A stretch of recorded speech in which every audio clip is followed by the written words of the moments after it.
Од утре, ако просечната дневна температура е 12 степени или пониска, парното ќе мора да се вклучи. Но на што ќе работат објектите кои произведуваат топлинска енергија, се уште не се знае затоа што потребните количини на газ не се обезбедени. Во меѓувреме се уште траат преговорите и со Србија за да се види дали ќе биде возможно да се испорачаат одредени количини на газ од таму, а за возврат тие од Македонија да добијат електрична енергија, произведена од тето.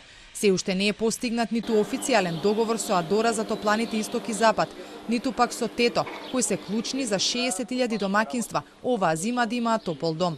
Откако пред 2 дена од владата соопштија дека според член 6 од Законот за енергетика им се овозможува на компаниите кои вршат енергетска дејност да им наложат да извршуваат јавни услуги, а за тоа да добиваат паричен надомест.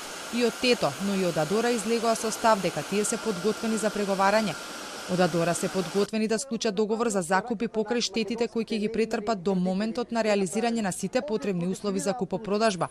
Од ето пак велат, ако им се наложи таа обврска ќе ја испочитуваат, но бараат и владата да им исплати 37 милиони евра, колку што е загубата која ја претрпеле за време на претходната кризна состојба, поради тоа што својата струја ја продавале по цена од 170 односно 190 евра за мегават, пониска од берзанската.